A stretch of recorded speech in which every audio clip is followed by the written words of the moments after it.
Good. So, hi. My name is Niels, and this talk is about JavaScript on microcontrollers. All right. Doesn't work. No matter. And it doesn't work. Let's try again. Yes. All right. Today we're going to talk about JavaScript on microcontrollers, and usually this talk is about 45 minutes long, and we just have 25 minutes, so I have to talk really fast, or cut out some stuff. So I removed all the jokes and the funny things. I'm sorry. This is just the boring stuff. Don't worry. This is going to be fine. This is the meat of the talk. It's the good stuff. I promise. So anyway, I'm a Mozilla Tech speaker, and I'm a Google developer expert. I tweeted HTML5 tests, and I love electronics. So when I was a teenager, I had this cardboard electronics set with all kinds of different components. There it is. And you could clip wires between springs, and you could build a radio or a Morse code transmitter, and it was just absolutely fantastic. And this is what I have now. It's basically the same thing. Still components that you connect together with some wires, and they have become much more advanced. Instead of transistors and diodes and resistors, we now play with microcontrollers and all kinds of sensors. And everything still works together. But I am a web developer by trade, and I program in JavaScript. So programming microcontrollers is usually done in C, and I don't want to program in C. I want to program in JavaScript, because I know JavaScript. So what if we could leverage JavaScript, or program microcontrollers in JavaScript and leverage the browsers to connect these microcontrollers to the web and let them extend each other's capabilities? Now, that is all fine and well. But microcontrollers are slow. They are really slow. And when I say slow, that really does not even convey the idea of how slow they actually are. They are slow. So take, for example, the Raspberry Pi. This is the 0W. This is not a microcontroller. This is a computer. And it runs Linux and Node.js and can run a browser like Chrome or Firefox. So this is not a microcontroller. This is a microbit. It's a little board for school children, and it runs at just 16 megahertz. It has only 16 kilobytes of RAM, and it is slow. But it's not even by far the slowest microcontroller you can buy. But this is fast enough to run JavaScript. So to put in context, the Raspberry Pi is about 60 times faster than a microbit, and it has way more memory. So the microbit is on a completely different level. But running JavaScript on microcontrollers is actually pretty brilliant. Microcontrollers are actually very power efficient. You can run JavaScript on a tiny little Bluetooth-enabled board and power it using a coin cell battery. And it can run for months. So slow is a good thing, because when we make things faster, they tend to require more power. And microcontrollers are fast enough. Yes, they are slow, but we only have to solve very tiny problems. So microcontrollers are fast enough for everything I'm going to show you today. Yeah, you can't run React on it. But yeah, I wouldn't run React anywhere anyway, so. So that's the one joke. So let's take a look at how we can get JavaScript on our microcontrollers. So there's actually an open source project that allows us to do this. It's called Espruino. It's created by Gordon Williams. And you can also buy hardware with Espruino already installed. Actually, Gordon is here with a stand in the AW building, I think. So check it out. But there's also versions that you can flash yourself on your own hardware, like on ESP32 and ESP8266 microcontrollers. It is an interpreter that supports most of JavaScript, even some ES6 features like arrow functions and so, and it has a REPL functionality. So you can connect it using, to the computer using a USB cable or Bluetooth, and you can execute commands on the microcontroller, just like you would in the console of a browser. So now it's time for the demo. I hope, because yeah, this is well, I have some warnings to give. This is cutting edge stuff, hardware demos with experimental technology, and most of it is using Bluetooth, which is a wireless connection, and Bluetooth uses the same frequencies as Wi-Fi, and this is a room full of Wi-Fi devices. So there's a lot of opportunity for interference. So this is the moment I usually get nervous. So yeah, okay. We're gonna create some stuff. First of all, we're gonna create a connected light bulb in JavaScript, running on a microcontroller. And to do that, we need some hardware. We need a NeoPixel ring. This is basically just 24 LEDs that can change to any color you want. You can individually address them and change the color of each of the LEDs. It's connected with three wires, and one for power, one for ground, and one with the data for turning on LEDs. And it's connected to a tiny little microcontroller. It's not that big. This is actually an ESP32, and I flashed it with Esperino, and basically that means we now can make it a connected light bulb. So let's try this.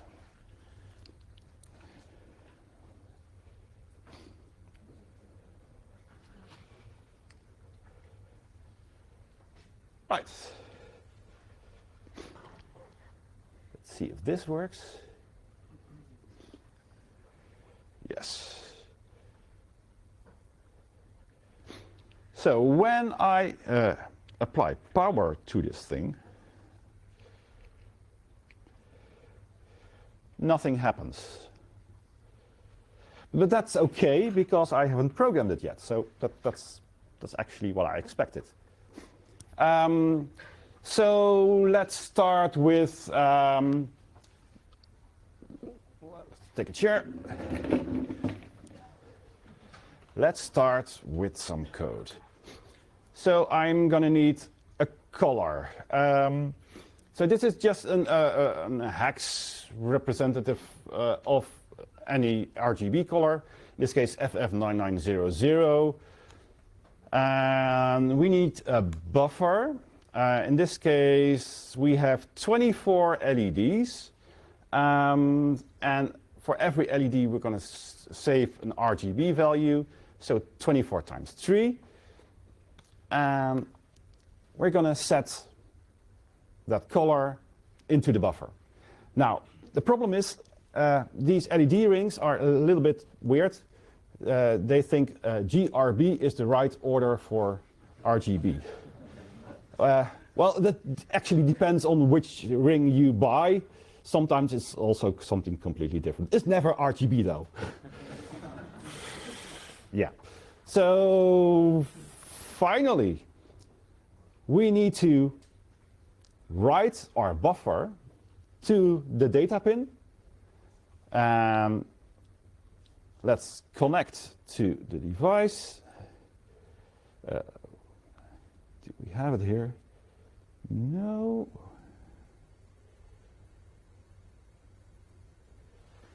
It's not here.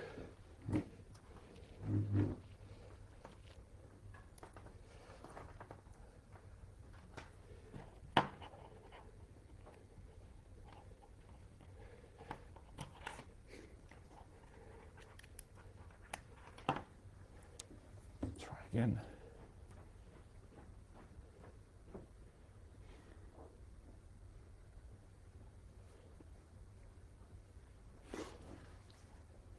and it can't find it. So I have a problem, but I have a backup, fortunately.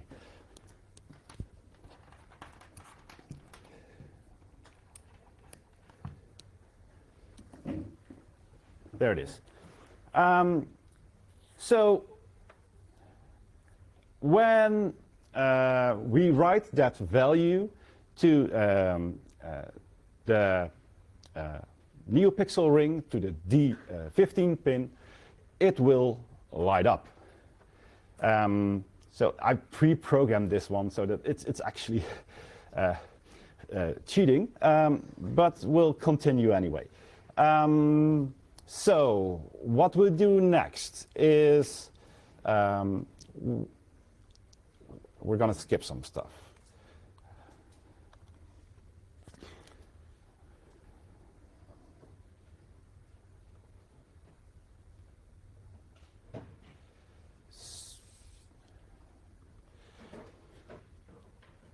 So what I'm doing here, I still have the color, I still have the buffer, except I'm using a function called update, and we're gonna fill the buffer with the color again, and then I'm gonna write it to the D15 pin and call update. It's the same thing. Now, what I do then is I use a special event called an init event, and whenever the board turns on, that callback is called, and we're going to advertise our light using a special name, an Esperino light. We're going to advertise it using Bluetooth. After that, we're going to offer some services. These are kind of like IDs or basically the URL endpoint of our Bluetooth API service. In this case, it's FFFA, FFFB. Now, when we make this readable, that means we can use a different device to read the color. And when we make it writable, we can use a device to write a color to it. The default value is our RGB color. And whenever we write something to it, we're going to update our color here with the new values and call update. So this is 29 lines of code. And with these lines, I can make this light bulb connectable from a different device, from a Bluetooth device. So let's see. I do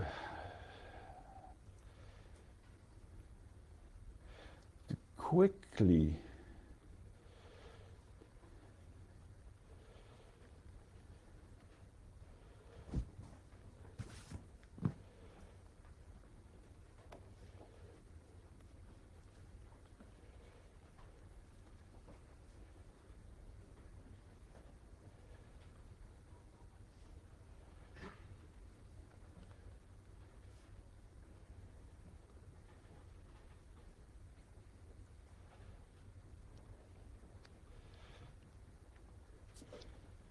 So let's try this.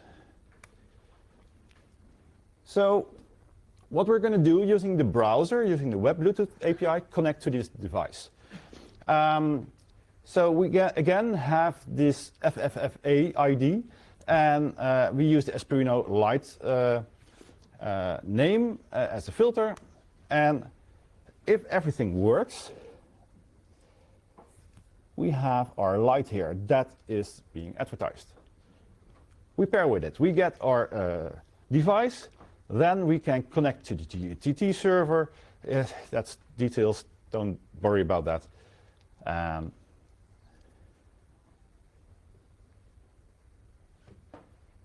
It takes a bit longer than I'm comfortable with, but there it is. And we get our service. There it is. And then we get a characteristic that is FFFB, and that is the one we're advertising here. And with that, we have a value that we can write to. So we can write any value to this color, or to this device, like FF0080. And it turns pink.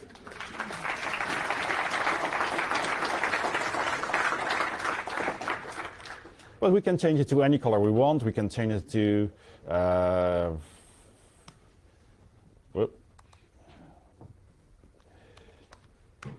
blue,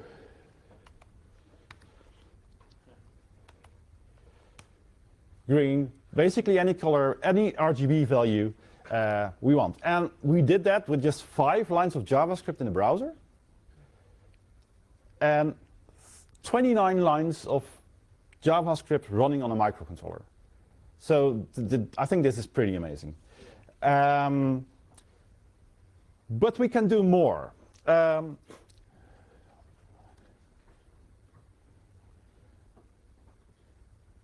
With those 5 lines, I can create a web app, and I can just make it pretty. I can turn it black.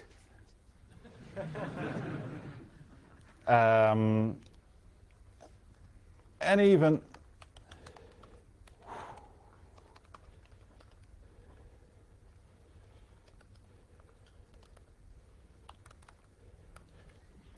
I can run CSS animations on it.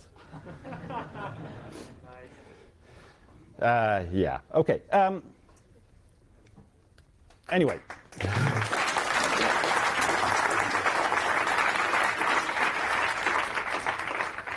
I do have one more demo to give, and that is using a remote-controlled car.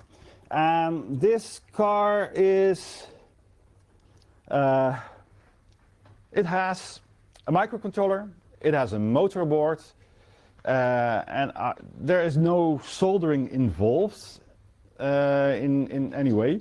It's just put together and added some wires, and that's it. I'm going to drive it today, I hope. And it's, yeah, it works.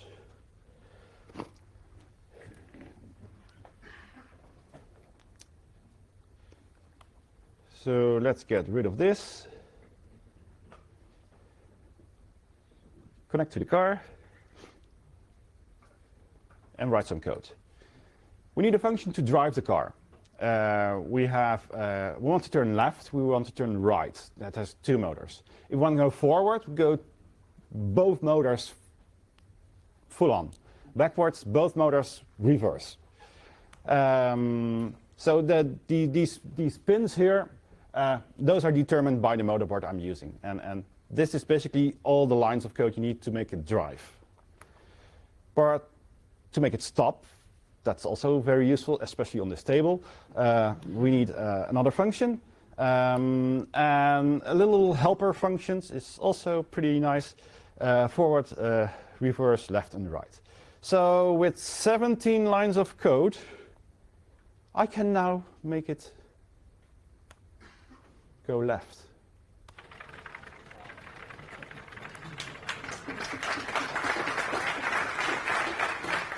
And I can make it go right. And I can make it stop. All right. Okay, this is good, this is good. So, again, we can make a prettier demo for this.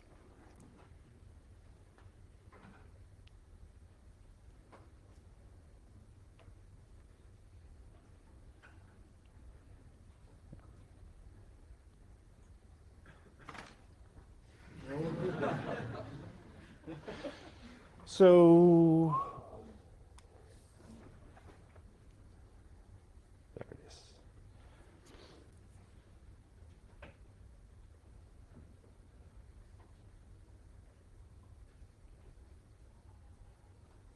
Somehow today we're having some issues, but we'll try again.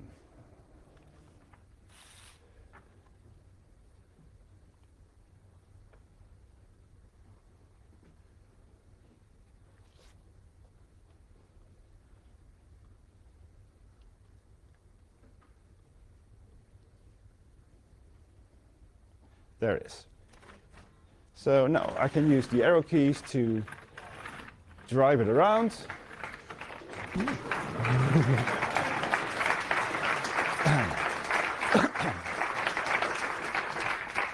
So, but what I haven't told you is that I can actually drive this car off the table. Because of, well, I can drive it off the table, I can try, but it will refuse to do so. Because of lasers. Well, actually a little tiny laser that's right mounted here on front, and it measures the time of flight it takes before the laser to reflect back. And we can add that to our code. Well, make it.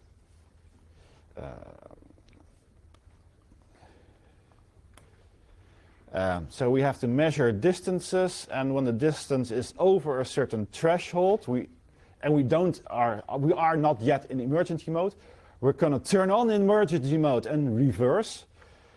And when we're clear again, we're going to cancel emergency mode and stop. And we must not forget to actually initialize the sensor, because otherwise, and this should do it. So, important thing.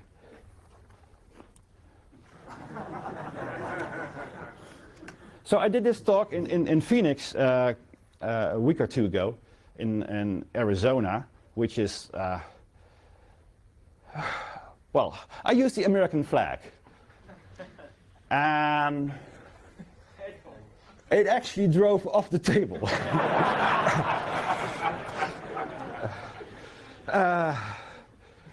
They didn't kick me out of the building immediately, fortunately. But yeah, I probably won't do that again. But here in Belgium, we're safe. This is fine. But yeah, to be honest, about 80% of the time this works. Okay. Okay.